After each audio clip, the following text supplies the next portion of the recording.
എൻ്റെ എല്ലാ കൂട്ടുകാരും സുഖമായിട്ടും സന്തോഷമായിട്ടും ഇരിക്കുന്നു വിശ്വസിക്കുന്നു. അപ്പോൾ ഈ ഒരു മഴക്കാലത്ത് നമ്മുടെ റോസാച്ചെടികളിലൊക്കെ പൂക്കൾ കുറവാണ്. അതുപോലെ തന്നെ എന്താ പറയുക, പൂക്കൾ ഉണ്ടാവുന്നില്ല. ചെടിയെല്ലാം മഴ പെയ്ത് നശിച്ചു പോകുന്നു, കമ്പുകൾ കറുത്തു പോകുന്നു, മഞ്ഞ ഇലകളായിട്ട് പൊഴിഞ്ഞു പോകുന്നു എന്നൊക്കെ കുറേ പേര് മെസ്സേജ് ഇടുന്നുണ്ട്. അപ്പോൾ ഒരു കാര്യം എല്ലാവരും ശ്രദ്ധിക്കുക, നല്ലവണ്ണം നിർത്താതെ പെയ്യുന്ന മഴയാണെങ്കിൽ നമ്മൾ മേടിക്കുന്ന നേഴ്സറി റോസ്, അതായത് ബാംഗ്ലൂർ ബഡ് റോസ് ആണ് കൂടുതലും.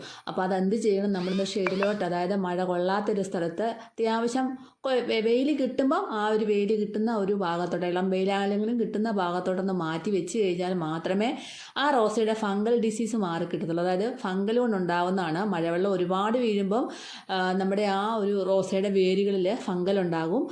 വെള്ളം തങ്ങി നിന്നിട്ട് അങ്ങനെ ഉണ്ടാകുന്നതുകൊണ്ടാണ് ഇലകളെല്ലാം മഞ്ഞ നിറമായിട്ട് പൊഴിഞ്ഞു പോകുന്നത്.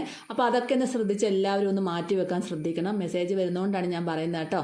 അപ്പോൾ നമ്മുടെ ഈ റോസാ ചെടിക്ക് നല്ലവണ്ണം ഈ മഴക്കാലത്തും പൂക്കൾ ഉണ്ടാവാൻ സഹായിക്കുന്ന നല്ലൊരു വളം കൊടുക്കാം. അതിനായിട്ട് നമ്മുടെ വീട്ടിൽ തന്നെയുള്ള സാധനം മാത്രം മതി. പ്രത്യേകിച്ച് ഇപ്പോൾ ഈ മഴ സമയത്തൊക്കെ ചാണകപ്പൊടിയൊക്കെ കിട്ടാൻ ബുദ്ധിമുട്ടാണല്ലേ. ചാണകപ്പൊടി കിട്ടാനായിട്ടാണ് ഉണക്കാനൊക്കെ ബുദ്ധിമുട്ടുള്ളതുകൊണ്ട് കുഴഞ്ഞ രീതിയിലുള്ള ചാണകമൊക്കെ ആയിരിക്കും കിട്ടുന്നത്.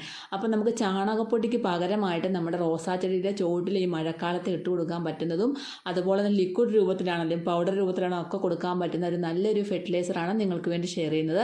അപ്പോൾ വീഡിയോ സ്കിപ്പ് ചെയ്യാനേ കാണണം. വീഡിയോയിലേക്ക് പോകുന്നതിന് മുമ്പായിട്ട് ഇതുവരെയും എൻ്റെ ചാനൽ സബ്സ്ക്രൈബ് ചെയ്യാത്ത പുതിയ കൂട്ടുകാർ ആരെങ്കിലും ഉണ്ടെങ്കിൽ പ്ലീസ് എൻ്റെ ചാനലിൽ നിന്ന് സബ്സ്ക്രൈബ് ചെയ്ത് സപ്പോർട്ട് ചെയ്തൊരു കുഞ്ഞു ലൈക്ക് തരാനും മറന്നു പോലെ കേട്ടോ.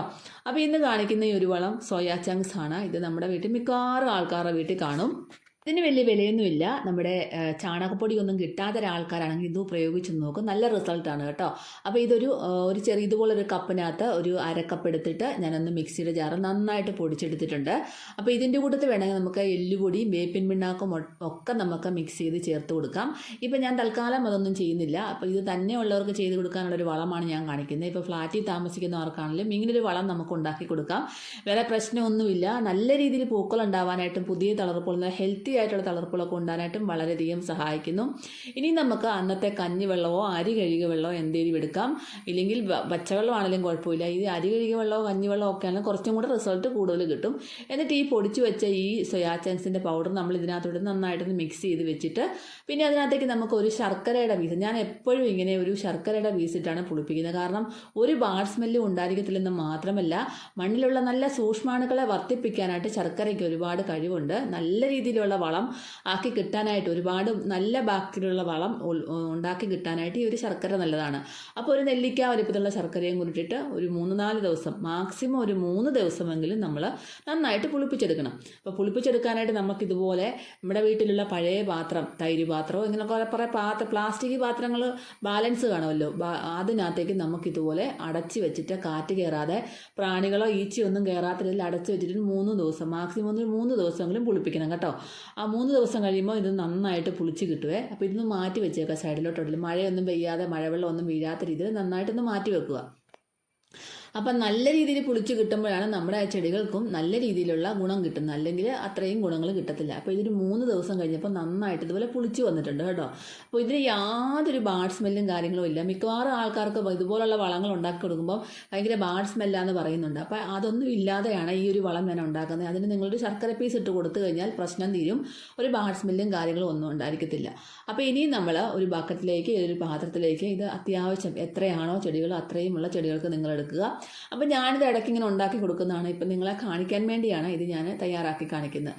ഇനി അതിലേക്ക് നമുക്കൊരു 2-3 ലിറ്റർ വെള്ളം മാക്സിമം എടുക്കണം. അപ്പം നല്ല കൊഴുപ്പുണ്ടല്ലോ, കഞ്ഞിവെള്ളത്തിൻ്റെയും ഈ ഒരു സോയാ ചങ്ക്സ് പുളിച്ചതിൻ്റെ എല്ലാത്തിൻ്റെയും കൊഴുപ്പുണ്ട്. ഒരു 3-4 ലിറ്റർ വെള്ളത്തിൽ നന്നായിട്ട് ഡൈല്യൂട്ട് ചെയ്തെടുക്കുക. എന്നിട്ടൊരു 1 കപ്പ് വീതം നമ്മുടെ ചെടികൾക്ക്, ഇപ്പം മഴ സമയമാണല്ലോ, ഇപ്പോൾ മഴയില്ലാത്ത സമയം നോക്കി നമ്മൾ ഇതുപോലെ ഒഴിച്ചു കൊടുക്കുക.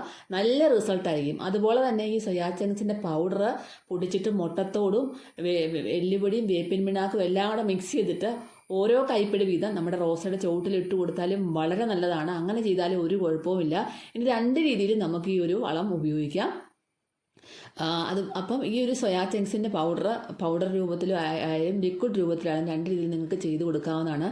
പുതിയ പൂമൊട്ടുകളും പുതിയ തളർപ്പുകളും ഒക്കെ വന്ന് നിറയാനായിട്ട് ഒരുപാട് സഹായിക്കുന്ന ഒരു ഫെർട്ടിലൈസറാണ്. തീർച്ചയായിട്ടും നിങ്ങളെല്ലാവരും ചെയ്ത് നോക്കാൻ മറക്കല്ല കേട്ടോ.